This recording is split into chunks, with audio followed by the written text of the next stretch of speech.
गुरुजी आपके चरणों में कोटि कोटि प्रणाम। खुश रहिए। गुरुजी 2 साल से आपके साथ जुड़ी हुई हूँ और आपकी कथा और प्रश्नोत्तरी मुझे बहुत अच्छी लगती है। राधे राधे महाराज जी के सभी प्रिय भक्तों को हमारे चैनल में आपका बहुत बहुत स्वागत है। तो आज की प्रश्नोत्तरी में देखिए, यह महिला महाराज जी को बता रही है कि मेरे बेटे की मृत्यु हो चुकी है कोरोना टाइम में, और मेरी बहू ने दूसरी शादी कर ली, वह हमें छोड़कर चली गई है और पोते को भी साथ में ले गई है, और जो भी कंपनी से पैसा मिला था सब पैसा भी ले गई है और हमें पोते से भी नहीं मिलने देती, और मैं बहुत परेशान हूँ अपने पोते को देखने के लिए। तो आज की वीडियो में देखते हैं ये सब वार्तालाप, और वीडियो बहुत इंटरेस्टिंग होने वाली है, तो वीडियो को अंत तक जरूर पर देखिए। मैं अब बहुत ज़्यादा दुखी हूँ। मुझे लगता है मैं जीऊँ कैसे, क्यों? क्योंकि मेरे बेटे की कोरोना में डेथ हो गई थी। वो बहुत सीए था और बहुत एजुकेटेड था और बहुत अच्छा था 2.5 साल पहले। फिर उसकी बीवी की अब शादी हो गई, उसकी अब शादी हुई है तो वो पोते को भी ले गए। हम पोते यार उनके सारे जी रहे थे। मेरे और बेटा नहीं है, बस एक बेटी है, तो मैं उन्हीं के सारे जी रही थी। वो पास में ही भी आई है पर वो पोते से नहीं मिलने दे रही। क्यों? वो कह रही है मैं रिश्ता ही नहीं रखना चाह रही इस घर से, अब मैं नई जिंदगी जीना चाह रही हूँ। अब उसके सारे बच्चे के सारे, मेरे को ये था बेटा तो भगवान ने ले लिया, अब पोता मेरा बहू ने छीन लिया।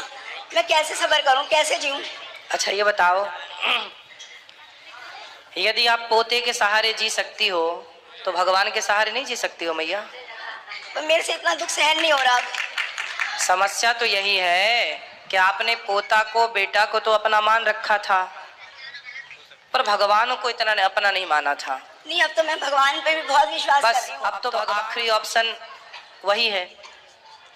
तो उसकी बुद्धि किसी तरह सही नहीं हो अब सकती। बुद्धि उनकी सही है, वो अपनी जगह सही है, अब आप अपनी बुद्धि सही करो। उनकी बुद्धि गलत नहीं है, बुद्धि आपकी गलत है। वो क्यों दूर कर रही है? हमारे इतने अच्छे रिलेशन से, वो इसलिए आपसे दूर कर रही है ताकि आपका मन भगवान में लगे आपका मन, तो आप नर्क जाओगी। भगवान में लगेगा तो मानव जीवन सफल हो जाएगा। भला कर रही है आपकी बहू आपके साथ, पर मैं तो नहीं जी पा रही उसके। देखी भी क्या कर लोगी? बहू तो आपकी ही है, पोता तो आपका ही है, बद्दुआएं देखी भी क्या पालोगी? नहीं, वैसे मैं पूछ रही हूँ किसी को दुखी करे तो हमें उसे बद्दुआ देनी चाहिए ना। कोई देखो, हम क्यों बद्दुआएं, हम देने वाले कौन है? कि ये का फल भगवान सबको देंगे ना। इसलिए तो हम आपको कह रहे हैं, क्यों चक्कर में पड़ रही हो? बद्दुआएं दोगी भी तुम बनोगी कि तुम किसी को बद्दुआएं क्यों दो? ये तो बात ठीक है कि उसने गलत किया। एक बूढ़ी सास का, बूढ़ी माँ का, एक अनाथ माँ का दिल इस तरह नहीं दुखाना चाहिए था। वो अपनी बुआ को 1 मिनट नहीं छोड़ता था, कहता था मैं वो शादी अपनी नहीं जगह, वो उसने तो गलत किया। हाँ। लेकिन भैया आप भी इस बात पर गलत हो जो आपने इतना ज्यादा दिल लगा रखा है, मन लगा रखा है। इतना ही मन आपने भगवान से, तुलसीदास जी की पत्नी ने यही तो समझाया था तुलसीदास जी को कि जितना मन तुमने हम में लगाया है इतना राम में लगा लेते तो कल्याण हो जाता। वही हम आपको समझा रहे हैं, जितना मन आपने पोता और बहू में लगाया है इतना प्रभु से लगा लेते तो मैया आपका भी कल्याण हो जाता। आपकी बहू ने आपके साथ ये तो गलत किया कि उसने आपको इस उम्र में अकेला छोड़ दिया। लेकिन फिर भी ये भी आप तो सोच सकती हो कि चलो बहू ने छोड़ा तो मेरा मन भगवान में लगा, यदि नहीं छोड़ती तो मैं पोता पोता ही करती रहती, बहू बहू ही करती रहती। तो वो उसने जो किया, आप दुआएं दो ना, बद्दुआएं क्यों दोगी? क्यों देना किसी को बद्दुआ? और देने से भी क्या होगा? जो भाग्य कहा मेरी माँ सुख दुख। अब राम जी को वनवास भेज दिया था कैकई ने, तो क्या कौशल्या माँ ने कैकई को बद्दुआएं दी? कौशल्या माँ भी तो कैकई को बद्दुआएं दे सकती थी ना कि तूने मेरे बेटे को बिना गलती के 14 साल के लिए वनवास भेजा। क्या गलती की थी मेरे बेटे ने? लेकिन धन्य है कौशल्या माँ, माँ होती है ना मेरी माँ। आप तो माँ हो और आपका फर्ज है केवल आशीर्वाद देना। बेटा लाख अत्याचार करे, बहू लाख गलत हो, माना कि बहू गलत है, फिर भी आप तो माँ हो। माँ तो दुआएं ही दे सकती है। माँ बद्दुआएं देगी तो फिर दुआएं कौन देगा? इसलिए बहू ने अपना फर्ज छोड़ दिया, बहू ने अपना धर्म छोड़ दिया, पर माँ तुम अपना धर्म ना छोड़ना। मेरे को कुछ हो जाएगा तो कह रहे मरना तो सबको ही है।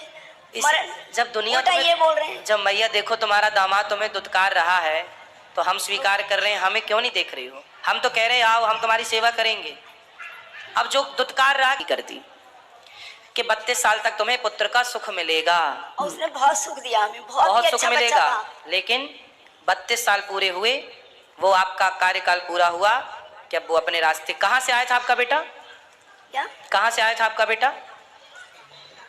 कहाँ से? क्या भगवान के पास, भगवान के पास से। सोचा जाए बच्चा उसमें यूं ही पिसता है, मतलब तलाक होता है तो बच्चा पिसता है। सही है। और कहीं माँ चली जाती है शादी। भैया सुनो, हमारे भारत में, हमारी संस्कृति में तो तलाक था ही नहीं।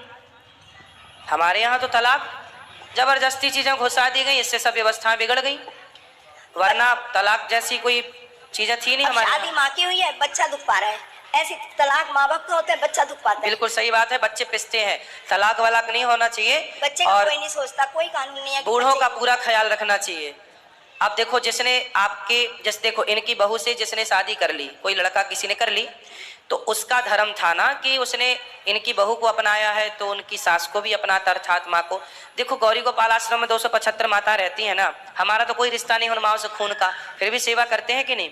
तो ये माँ तो उनकी खुद की सास थी, मतलब हमारे उस बेटा- पोते की दादी थी। बेटे के ऑफिस के भी पैसे ले लिए उसने, उसको पॉलिसी करा रखी, पूरा धन घर से एक एक चीज ले गई। हमने कहा ले जा बस, तो हमें पोते से मिला दी, हमें और कुछ इच्छा नहीं है हमारी। अब देखो बहू ने तो अपना डिसीजन दे दिया है मैया, उसे ऐसा नहीं करना चाहिए, आपका ख्याल रखना चाहिए। हम आपके लिए इस बात से उससे निवेदन करेंगे कि तुम अपनी सास का ध्यान रखो, कहीं भी रहो सुखी रहो तुम भी, पर ये बूढ़ी माँ का ध्यान रखो। हम तो कह ही सकते हैं ना मेरी माँ, लेकिन हमने आपको एक बढ़िया रास्ता बताया है। देखो कुंती माँ के 5 बच्चे थे छोटे छोटे, पति मर चुके थे, जेठ ने सारा राशन दर दर की ठोकर खाते थे, लाक्षागृह में बंद करा के मारने का प्रयास किया कौरवों ने, लेकिन फिर भी कुंती बुआ ने हिम्मत नहीं हारी और एक कृष्ण के आश्रित रही। किसके भरोसे रही? कृष्ण। जिन कृष्ण ने द्रौपदी की रक्षा की, कुंती बुआ के जीवन की रक्षा की, वही कृष्ण है हम सबके रक्षक, उन्हीं के आश्रित रहना चाहिए। आप भी भगवान की आश्रित रहो।